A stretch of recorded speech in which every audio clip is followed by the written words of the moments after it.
সাহাবায়ে কেরামদের এক জামাত এক এলাকার ভিতরে যখন দাওয়াতের জন্য গেল, এলাকার লোক এত খারাপ, বাজান দাওয়াত তো গ্রহণ করলই না, তাদেরকে একটু বসার সুযোগ দেয় নাই। এখন তারা রাত্রি হয়ে গেছে, কোথায় রাত্রি যাপন করবে?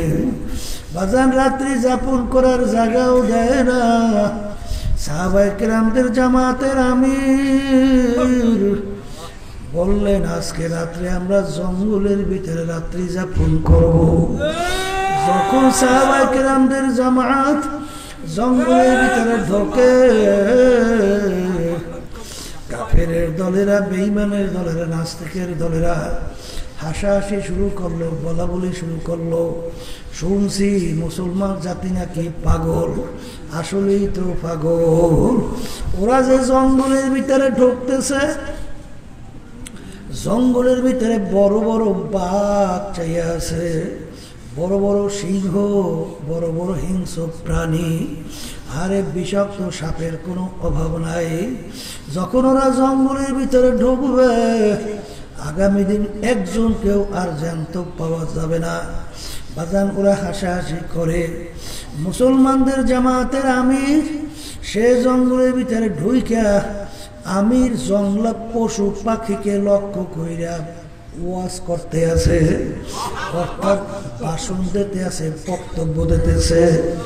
আমি ডাক দিয়ে বলে, ও জঙ্গলা পশু পাখিরা, আমরা আল্লাহ রাসূল সাল্লাল্লাহু আলাইহি ওয়াসাল্লাম তার একদল সাহাবারা আসছি, আমরা আজকে রাত্রে এই জঙ্গলে বসবাস করতে চাই, তোমরা এখান থেকে সইয়া যাও। বাজান ইতিহাসের ভিতরে দেখবেন, বলার সঙ্গে সঙ্গে বাঘ তার বাচ্চাকে মুখের ভিতরে কামড় দিয়া দৌড় শুরু করলো। সিংহ তার বাচ্চাকে মুখের ভিতরে নিয়ে দৌড়ায়, সাপ গর্তের ভিতর থেকে উঠে পাগলের মতো দৌড়ায়, এমনকি গর্তের পিপিলিকা পর্যন্ত দলে দলে উইটা জায়গা একেবারে পরিষ্কার। এ দুনিয়াদার পাগল আমার বাবারা, মাল্লাহুল মাওলা ফালাহুল হুকুম, যে বান্দা বান্দি আমার মাওলার পাগল হবে, তার জন্য সব কিছু হইয়া যাবে। আমার দাদাজানের কথা শুনছিলাম, আমার দাদাজান রহমাতুল্লাহ আলাইহি একদিন বয়ান করতে করতে হঠাৎ বইলা ফেললো, ওরে দুনিয়ার মানুষ, তোমরা আমাদের কথা শুনলা না, কিন্তু গরুকে যদি বলি গরু আমাদের কথা শুনবে। বাঁচান দূরে একটা গরু বান্ধা, দাদাজান রহমাতুল্লাহ হাত উপরে দিকে উঠাইয়া ডাক দিয়া বলে, গরু এদিকে আও। ডাকের সঙ্গে সঙ্গে গরু তার রশি ছিঁড়া দৌড় দিয়ে এসে দাদাদের সামনে এসে, তখন দাদাজান বলেন, ওরে দুনিয়ার মানুষ, আমাদের কথা শুনলি না, দেখ গরু পর্যন্ত আমাদের কথা মানে। এ দুনিয়াদার পাগলেরা, কোন দুনিয়ার পাগল হয়েছ? একটু মাঝে মধ্যে নিরিবিলি একটু চক্ষু বন্ধ করে চিন্তা করো। বাজা, যাদের পাগল হয়েছ কেউ কিন্তু তোমার আমার আপন না রে বাজা। আরে তুমি যদি মারা যাও, স্ত্রী যদি যুবতী হয়, অন্য স্বামী গ্রহণ করে আনন্দে লিপ্ত হইয়া যাবে। আরে আরে স্বামী যদি, স্ত্রী যদি মারা যায়, স্বামী যদি যুবক হয়, অন্য স্ত্রী নিয়ে আনন্দে লিপ্ত হইয়া যাবে। বাজা, তখন তোমার খবর তো আর কেউ নিতে পারবে না। আরে সন্তান অনেক সময় দেখা যায় বাপকে মাইরে ফেলায়, আবার বাপ সন্তানকে মাইরে ফেলায়, বন্ধু বান্ধব বন্ধুকে মারে। বাজান আসলে স্বার্থের পিছনে সব পাগল, স্বার্থ আছে, সম্পর্ক আছে, স্বার্থ নাই, সম্পর্ক নাই। আমার মাওলা কেমন দয়ার মাওলা, আমার দয়া কেমন মাওলার মাওলা। বাজান একটু মাঝে মধ্যে চিন্তা করো, নিরিবিলি মুরাকাবা করো। তুমি আর আমি দুনিয়ার ভিতরে বাইচে আছি আমার মাওলার সমস্ত নেয়ামত ভোগ কইরা। আমরা যে চক্ষু দিয়া দেখি, চক্ষু দুইটা কে নেয়ামত দিল? আরে আজকে এক অন্ধ আমার সাথে 2 বার দেখা করে আর বলে, হুজুর আমার জন্য একটু দোয়া করেন, হুজুর আমার জন্য একটু দোয়া করেন। বাজান চোখে দেখে না, আমার মালিক ইচ্ছা করলে তোমাকে আমাকে তো অন্ধ করিয়া বানাইতে পারতো। তখন তোমার আমার দুনিয়াটা ছিল একেবারে বৃথা। কত বোবা মানুষ তোমার আমার সামনে ও করিয়া চিল্লায়, ওর বুকে কত জ্বালা ভাব প্রকাশ করতে পারে না। কত মানুষ হাত নাই পাও নাই, বাজান খোড়া অবস্থায় হাত পাইতে পয়সা চায়।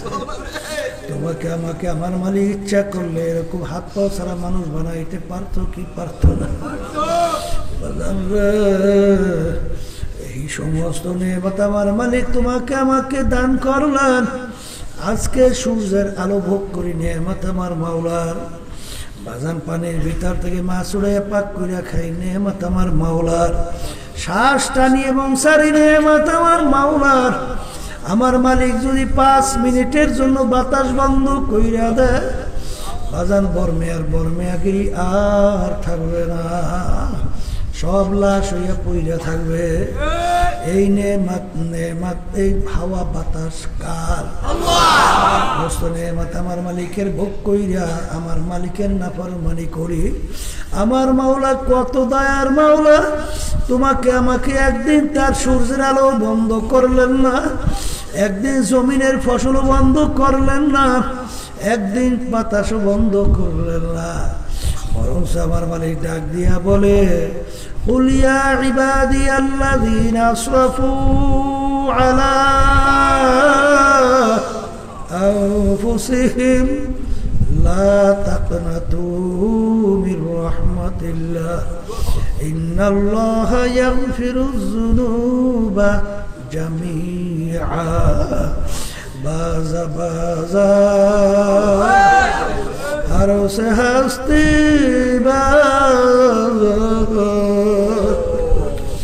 দরকা ফেরোগ প্রভু পুরুষি বাজা। এই দরগাহে মা দরগাহে নৌমিদিনী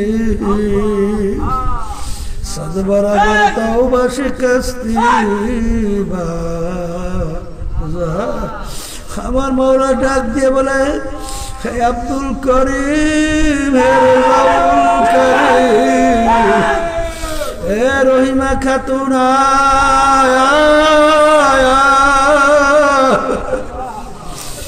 তুই যদি পাহাড় পরিমাণ গুনাহ কইরা থাকো, তুই যদি ভূত পূজার মতো শিরক গুনাহ কইরা থাকো, আমার দরবার ফেরার দরবার না, আমার দরবার নৈরাশার দরবার না।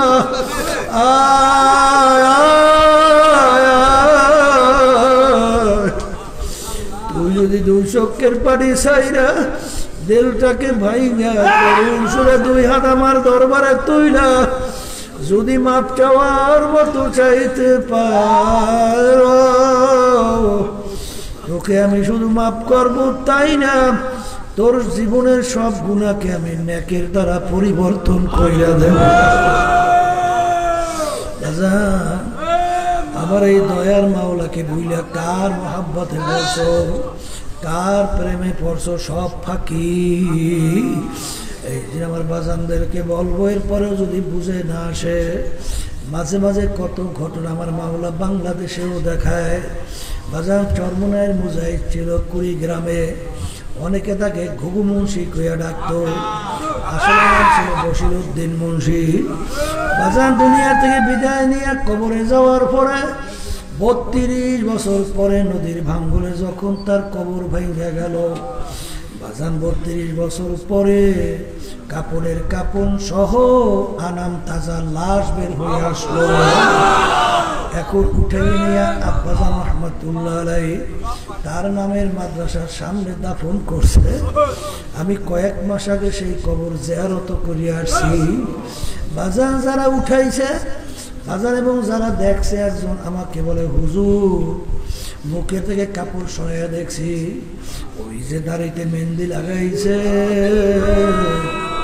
এখনো লাল চকচক করতে আছে। হুজুর এ দুনিয়াদার পাগল আমার বাবারা, এ পর্দার আড়ালের মা বোনেরা, বাজান রে দুনিয়ার সাধারণ আগুনের ভিতরে একটু আঙ্গুল ঢুকাইয়া দেখো, 1 মিনিট 1 সেকেন্ড আঙ্গুল রাখার শক্তি দুনিয়ার কোনো মানুষের নাই। কিন্তু খোদা না কাজটা আমার মাওলার হুকুম নবীর তরিকা অনুযায়ী যদি না চলো বাজান, আমার মাওলা যে আযাব ও গজবের ঘোষণা করছে, যে জাহান্নামের বিবরণ আমার মাওলা কোরআনুল কারীমের ভিতরে দিয়েছে, ওই 1 সেকেন্ডের আযাব সহ্য করার শক্তি দুনিয়ার কোনো মানুষের নাই। ওই জাহান্নামের আগুন সম্পর্কে আমার মাওলা নিজে ঘোষণা করছেন,